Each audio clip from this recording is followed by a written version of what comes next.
Bon mercredi à tous, madame, messieurs. C'est la revue des grandes une avec la presse que vous aurez à lire ce matin. La nouvelle expression parle de JICAM impôt. La crise profonde, c'est le titre proposé par le journal. Et le journal propose ce matin que Modeste Mopar Fotsing, directeur général des impôts, a donc entamé hier mardi, 16 février 2021, une visite de travail de 4 jours dans la métropole économique du Cameroun pour présenter les nouvelles réformes fiscales de 2021. Mais le JICAM, principal regroupement des patrons, a choisi le boycott ou le boycotter, bien entendu, pour des raisons évidentes. Et le journal le dit en page 3 ce matin. Le journal parle également de Garbou, une paix laborieuse. C'est le titre le journal qui le dit en page 2. À la Fédération camerounaise de football, on évoque le sujet encore ce matin dans la presse. Le match des exécutifs, donc les deux équipes dirigeantes qui se disputent le leadership à la tête de l'instance, se sont d'ailleurs réunis à Yaoundé. En page 5, on parle également d'insécurité avec un commerçant abattu. Et le journal le dit d'ailleurs ce matin et aussi. Le journal parle également de Douala avec des gendarmes barbares. Une famille impute d'ailleurs le décès de leur frère aux actes de torture subis à la brigade de Lorbessou, pardon. C'est dans le journal en page 7. Le journal parle également des arts, le mystère du trône. La compagnie Djezil nous promène donc dans les profondeurs de succession dans les chefferies africaines. C'est en page 8 du journal. Vous aurez l'occasion de lire si vous faites un tour en kiosque ce matin. L'Aide du Sahel parle de l'extrême nord. Conflit mortel entre population et éléphants. C'est ce qu'on découvre en page 8. Le même journal parle également d'un Gamdéré où le Mindu mécontente donc de la voirie urbaine. On le découvre aussi dans le journal en page 8 ce matin. Le journal est donc en kiosque aussi, tout comme le quotidien Le Jour, qui parle du JICAM, qui boycotte la direction générale des impôts. C'est ce que le journal propose ce matin. Le dossier à lire en page 2 et 3. Le journal parle également de l'opération épervier, le cas à Tanganakuna. C'est ce que vous aurez également à découvrir dans le même journal. On s'intéresse également au massacre de Garbou. Un an après, qu'est-ce que la zone est devenue? C'est le sujet le journal qui revient sur le sujet ce matin aussi. Alors, l'émergence parle des sociétés, des 50 entreprises publiques qui affichent des pertes. C'est le journal qui le dit également. Vous aurez l'occasion de lire. Dans la Damawa, on parle d'un Gaoundéré qui a désormais sa centrale thermique. Le journal le dit en page 4 de ce matin. Toujours dans la presse, Mutation parle de Tonga Kalon avec la bonne pioche aussi, des chantiers en cours. C'est ce que le journal propose ce matin. C'est un article à lire dans le journal Mutation qui a également d'autres informations.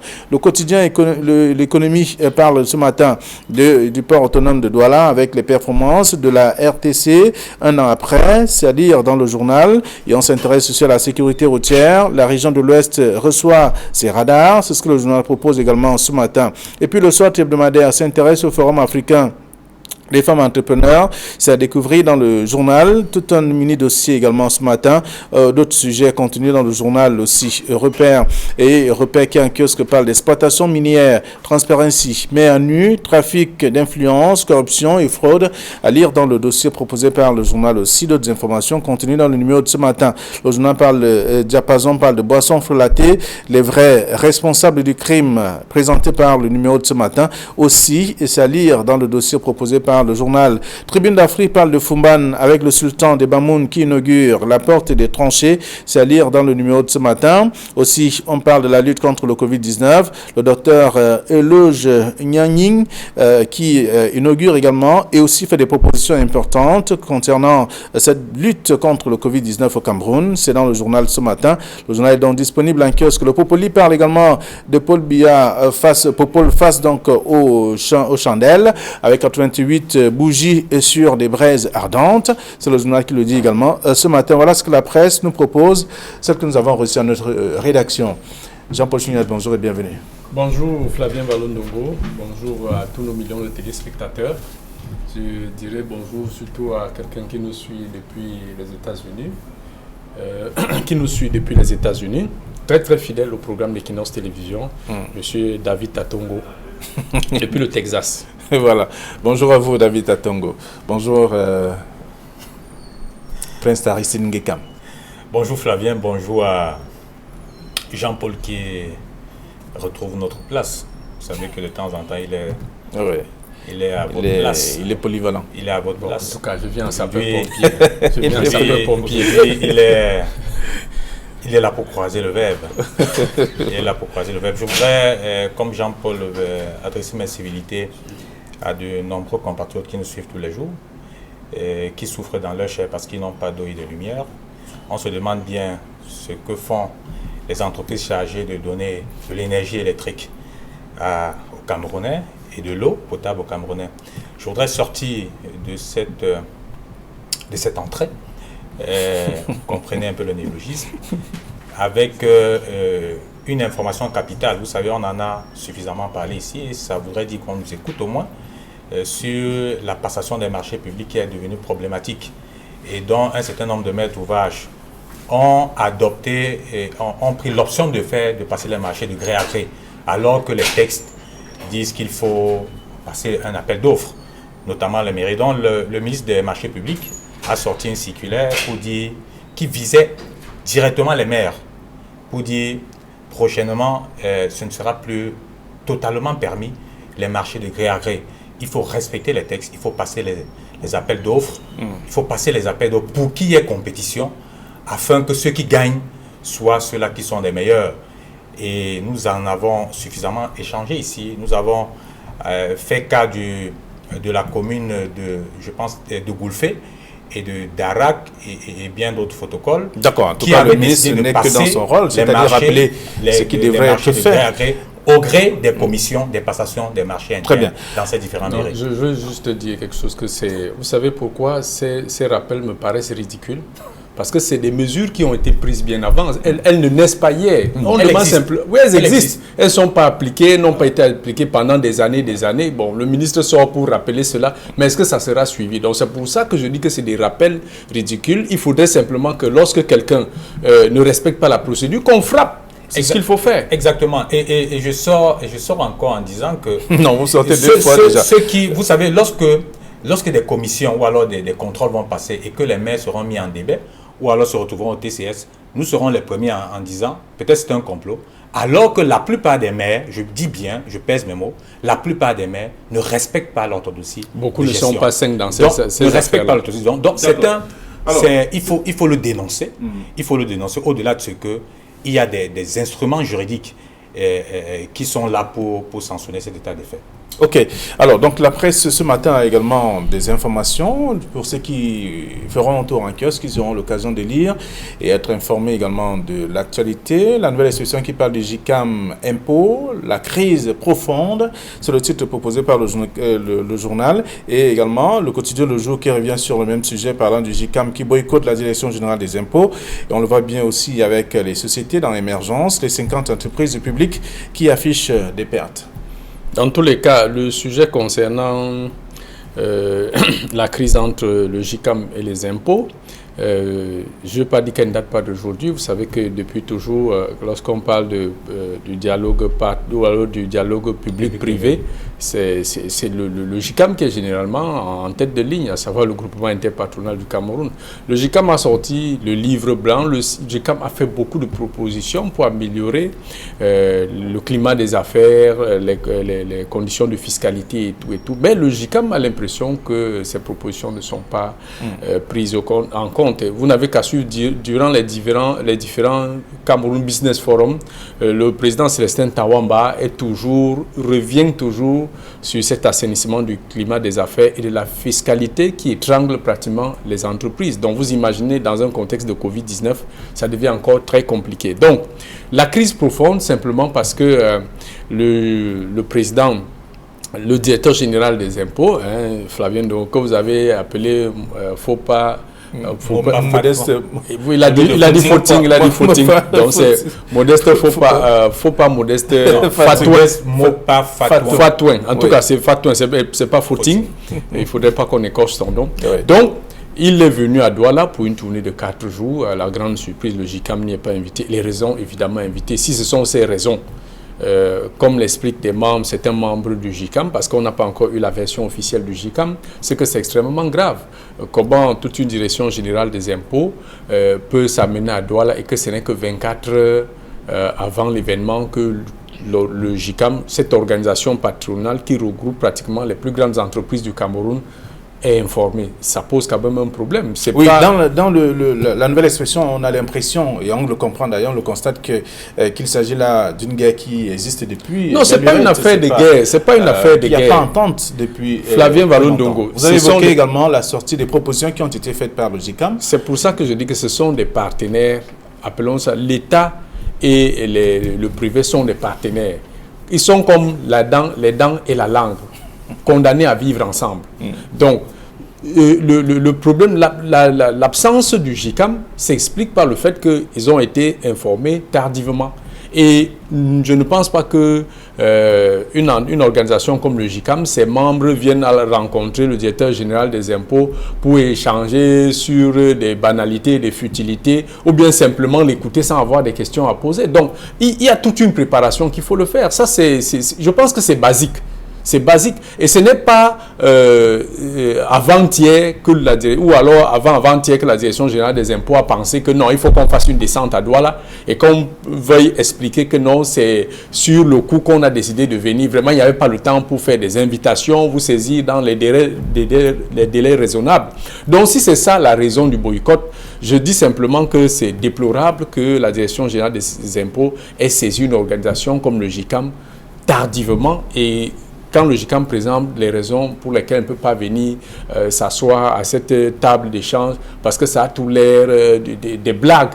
Donc je pense que le JICAM est dans son bon droit de penser qu'elle n'est pas prise au sérieux, ou alors la Direction générale des impôts est en train simplement de faire remplir une formalité pour qu'on retienne que la Direction générale des impôts avait saisi les entreprises et que par ailleurs, soit la Direction générale des impôts a déjà fixé son cap, est juste dans la logique d'informer les partenaires, elle ne vient pas pour discuter, pour modifier quoi que ce soit, puisque la loi de finances est déjà pratiquement en cours.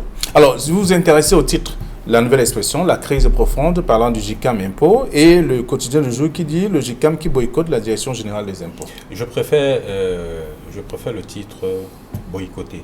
La crise profonde, pas vraiment. Pas vraiment. Pour moi qui ai assisté aux travaux, pas vraiment. Pas vraiment, pourquoi? Parce que Jean-Paul a dit une chose qui est fondamentale. Le directeur général des impôts est à Douala, pourquoi? Il vient pour évaluer la loi des finances qui a déjà été adoptée.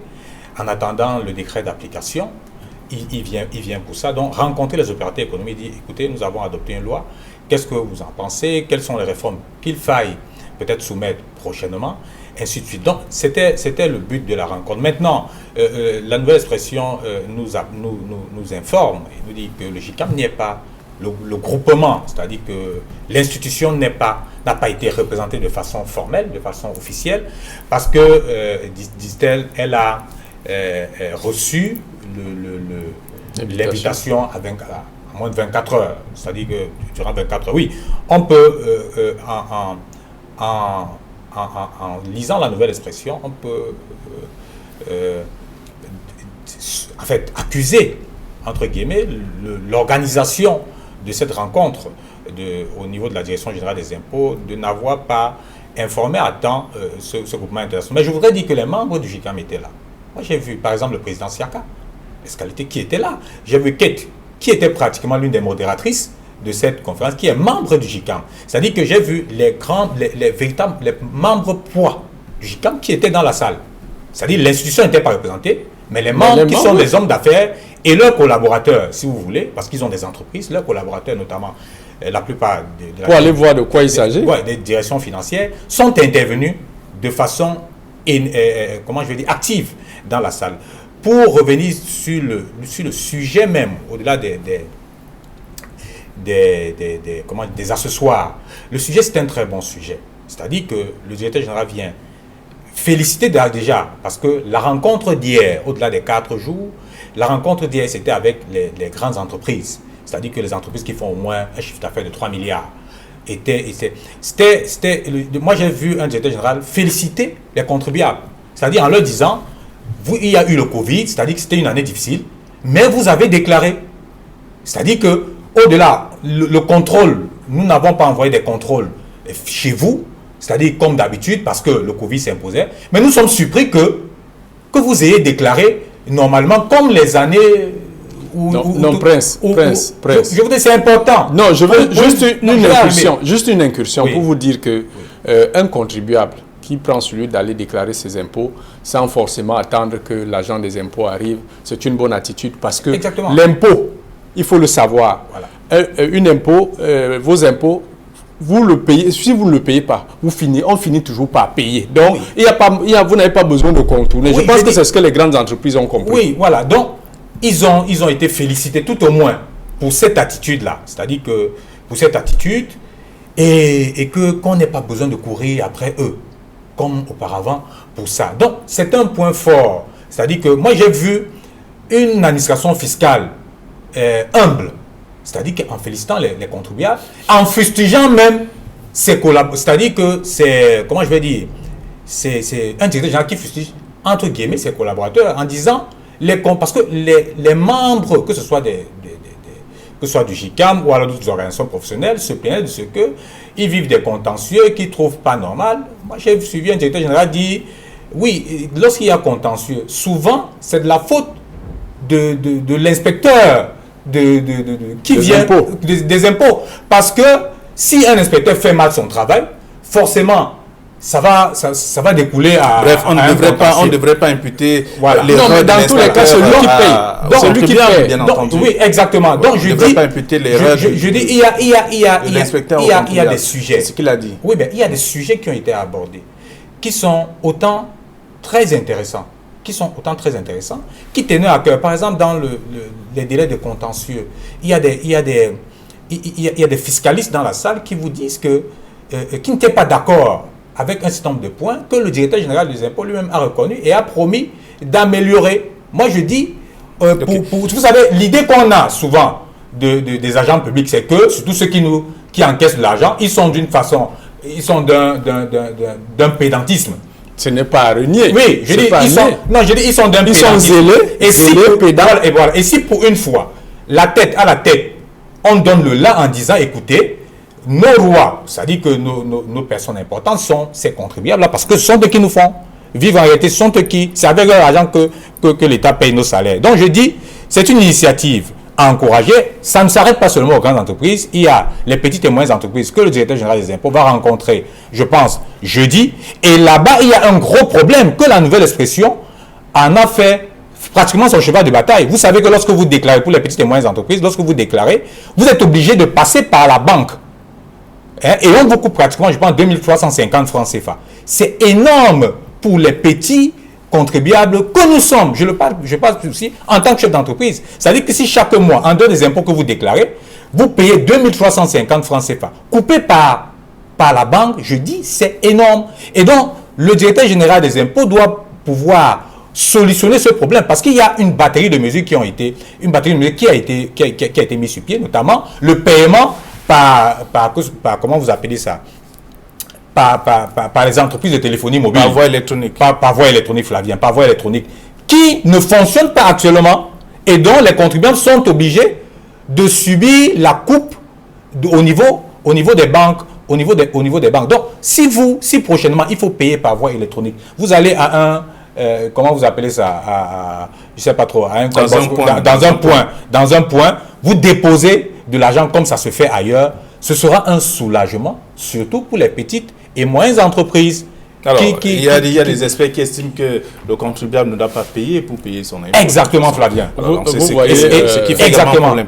Donc, Flavien, il faut préciser que le contribuable est ici un peu comme le consommateur. C'est-à-dire que quand il y a hausse de prix, il y a tout ce qu'on fait, c'est le consommateur final qui paye la facture. Donc c'est la même chose avec le contribuable. Le DG des impôts va tenir le discours qu'il tient là, condamner les agissements de ses collaborateurs. Mais allez les voir sur le terrain. Ça avait un zèle, on vient, on vous scelle, on ne veut même pas vous expliquer. Bon, pas tout le monde, mais généralement. Au moins 90% des contribuables se plaignent de l'attitude. Jean, pour vous venez de dire une chose qui est fondamentale. Alors, parce que on a pu apprendre dans cette salle de réunion, que ce n'est pas normal, parce que les opérateurs qui se plaignent de ce que vous avez l'habitude de payer des impôts à hauteur de 50-60 millions de francs, et que pour 2 millions, ça dit que pour des pénalités, qu'on vienne vous sceller. Vous voyez un peu, avec une arrogance. Voilà, qu'on vienne vous sceller. Et le directeur général des impôts l'a reconnu en disant, en promettant d'améliorer cette façon de faire. Il faudra sanctionner, il faudra pas seulement reconnaître, il faudra sanctionner. Moi, je pense que c'était une rencontre qui avait lieu d'être. Ce n'est pas tous les jours que des responsables viennent rencontrer comment je vais dire, je dirais pas. Ce qui est dommage. Ce n'est pas tous les jours. Et lui-même, le directeur général a reconnu qu'il ne communique pas assez. Qu'il ne communique parce qu'il y a des réformes qui sont prises, mais les contribuables ne sont pas au courant. Et ils ont promis de communiquer davantage, de multiplier ces rencontres et de façon même sectorielle pour que les contribuables ne soient plus égarés ou alors ne puissent pas faire recours tout le temps à la direction générale, au ministère des Finances pour résoudre un problème donné. Alors, vous allez lire ce que la presse a proposé comme traitement à cette autre actualité. De toute façon, on parle du JICAM Impôt, la nouvelle expression, la crise profonde. On parle également dans le quotidien Le Jour de ce matin, avec pratiquement le même titre, le JICAM qui boycotte la Direction Générale des Impôts. Vous aurez donc la possibilité de lire ce matin. Alors, Douala, on parle également dans la nouvelle expression, Douala avec des gendarmes barbares, donc une famille qui impute le décès de leur frère aux actes de torture subis à la brigade de Lorbesso. Il faut dire que c'est une enquête qu'a menée Equinox Télévision. Et voyez-vous, c'est quand même dommage. Souvent, on a dit que ce sont les militaires qui sont barbares. Quand on arrive à ce que les gendarmes qui ont appris le droit, qui ont fait des études du minimum de cours de droit, bastonnent un prévenu, un citoyen de la sorte. Quelqu'un était à son poste de travail, prêt à aller travailler. On vient le prend, il est en bonne, tout au moins il est en bonne santé. Mais il passe quelque temps à la brigade, il commence à vomir du sang et tout. On veut nous expliquer que non, il est arrivé dans cet état-là. Regardez d'abord la violence avec laquelle le gendarme qui vient l'interpeller. Il vient, il demande au jeune homme, le magistrat de logis, Youssouf, demande au monsieur de le suivre. Il lui dit que non, il va travailler la nuit, il est presque à l'heure qu'il est, il ne peut pas partir. Il le gifle. Avait-il le droit de le gifler? Est-ce qu'il avait même un mandat d'amener? Est-ce que vous voyez avec le code de procédure l'histoire que révèle le journal, c'est que même si le défunt, on ne va pas accuser un défunt, mais qui a pris un certain nombre il a pris un certain nombre de comportements pas du tout. C'est-à-dire qu'une dame est assise dans un salon de coiffure, venez la tapoter, elle vous met en garde de me toucher plus, vous continuez à le faire. Je pense que c'est quand même, il faut pas aller chercher les problèmes là où ils sont. Donc c'est pour dire que, non pas pour condamner celui qui est décédé, mais pour dire qu'une fois de plus, que le commandant de brigade indique que non, vraiment, il n'a jamais été informé d'une pareille torture dans son unité. Mais s'attendait-il à ce que le gendarme qui torture vienne lui dire que non, il y a quelqu'un là-bas que je suis en train de torturer? Il fait tout pour se défendre. Et tout. Dans tous les cas, un citoyen est mort. Et d'après ce que j'ai appris, hier déjà, la sécurité militaire était là-bas pour tirer cette affaire au clair. Parce que ça en est de trop quand ce n'est pas un gendarme, comme on a vu l'autre jour à Montbord, qui a tué un gardien de prison. Vous voyez, des actes comme ça se multiplie énormément et c'est pas du tout bon. Il faut vraiment que le secrétariat d'État à la Défense... Alors, vous analysez le sujet. Bon, je pense que le sujet est autant important et c'est du bis repetita. Je vais vous donner quelques clichés. Il y a eu quelqu'un qui a subi le même sort au commissariat 14e du côté de Ndokpassi. Vous avez eu l'affaire de 6e. Le taximan qui avait été 6e. Donc, c'est bis repetita. Et comme Jean-Paul l'a dit, lorsque vous arrivez, le commissaire, le patron de l'unité ou alors du commissariat vous dit qu'il n'était pas au courant. C'est généralement le discours qui est tenu.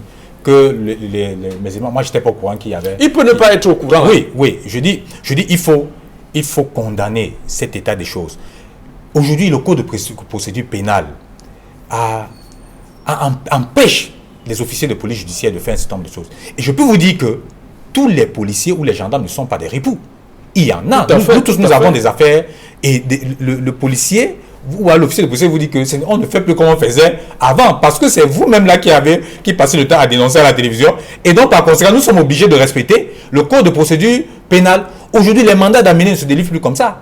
Il faut un procureur pour délivrer un mandat d'amener. On ne va plus, comment je vais dire ça, happer quelqu'un de chez lui sans toutefois avoir... Sur une dénonciation qui n'est même pas un flagrant délit. Parce qu'on peut vous arrêter. La loi dit en cas de flagrant délit. En cas de flagrant délit. Donc, lorsque ce n'est pas un flagrant délit, il y a une dame qui s'est plainte. Mais il y a toute une procédure, surtout que le prévenu est connu et que vous pouvez à un moment lui adresser des convocations. Et lorsqu'il n'est fait passer convocation, vous saisissez le procureur de la République qui peut, vu l'importance de la situation, vous délivrer un mandat d'amener. Pendant ce temps, l'officier de police judiciaire peut aller vous chercher. Même si en ce temps-là, vous êtes sur votre femme, on vient vous chercher. Tout à fait. Mais ce n'est pas le cas ici. Vous prenez un citoyen, vous l'amenez dans un commissariat ou dans une unité de gendarmerie, vous le bastonnez pratiquement à mort. Mais il faut le sanctionner avec la dernière énergie. Et il faut Je dis bien avec la dernière, pour que ce type d'acte ne soit plus, ne se répète plus. Je vous ai donné des cas. Il y a eu 14e avec un célèbre commissaire qu'on appelle Kirikou. Il y a eu 6e où des gens sont passés de vie à trépas et ils sont là. Ils sont à leur poste. Vous pensez que le citoyen, les citoyens que nous sommes encore rassurés lorsqu'on vous adresse une convocation. Il y a ce qu'on appelle désormais une crise de confiance. Non, voilà. Prince Aristide, ce qu'il faut relever ici, c'est la célérité avec laquelle les gendarmes de cette unité ont tout fait pour que le bonhomme soit transféré à l'hôpital. Parce que là, ils sentaient que ça n'allait pas. Oui, et donc ils sentaient que ça allait partir. C'est une attitude coupable. Donc ils ne peuvent pas dire que le bonhomme est arrivé, tout le sang qu'il vomissait là, en partant de son poste de travail, où il était préparé à travailler toute la nuit. Il était déjà dans un état. Donc on a dû le frapper. Et certainement, il a eu des hémorragies internes. Exactement. À peine arrivé à la Quintini, on l'a interné à la cité des Palmiers. À peine arrivé à la Quintini, il est décédé. Donc ils ne peuvent pas dire qu'ils n'ont pas une part de responsabilité dans cette affaire. Non, je pense que quelqu'un doit pouvoir porter le chapeau. Et le ministre de la Défense, parce qu'il s'agit des gendarmes, le ministre de la Défense doit sévir. Et je le connais ces jours-ci un tout petit peu droit dans ses bottes. Vous avez vu l'histoire de nous. Oui, tout à fait. Où un certain nombre de personnes pensaient que l'armée pouvait cacher, mais le ministre de la Défense est sorti en disant qu'on a mis ces gens aux arrêts. Alors, et ils subiront la loi, la rigueur de la loi. Si si tu permets, il faut qu'on soit précis. Il ne faudrait pas qu'après qu'on dise qu'on a traité tous les gendarmes, les policiers. Non, j'ai bien dit, tous ne sont pas des Il faut le préciser parce qu'une fois je rentrais de l'Ouest au volant, je suis interpellé au contrôle du GMI, ici juste à la sortie de Douala. Le gardien de la paix, il me demande, il se présente, je lui donne mon dossier, il vérifie. Il découvre que je suis journaliste. Il me dit que, mais monsieur le journaliste, il fallait me dire depuis. Je dis que non, je vous laisse faire votre travail. Donc c'est pour vous dire qu'il y a des hommes entre lui qui font leur travail. Tous ne sont pas des époux. Alors, donc, la nouvelle expression qui est revenue sur le sujet ce matin parle donc de cette famille qui impute le décès de leur frère aux actes donc, de torture subis à la brigade de Lorbessou, donc des gendarmes barbares. C'est le titre également proposé par le journal ce matin. On peut aussi s'indigner sur le cas d'insécurité, ce commerçant du marché. Justement, un commerçant qui a été abattu. Qui est un très grand fan d'Equinox, il faut le préciser, qui est rentré chez lui après avoir fermé sa boutique. Il est agressé et abattu. Raoul Chocolok. Oui, à quelque part de son domicile. Donc, on va simplement dire toutes nos condoléances à sa famille. C'était un super fan d'Equinox. Très bien. Alors, autre chose, il y a un match, on voit bien dans le journal La Nouvelle Expression, l'Africa Foot, le match des exécutifs. Alors, on parle donc de ces deux équipes dirigeantes qui se disputent le leadership. D'un camp, le professeur... Moi, je partirais, vous voulez dire le professeur Albin Bida, le sénateur Albin Bida, qui dorénavant se réclame être professeur, sénateur, président aujourd'hui.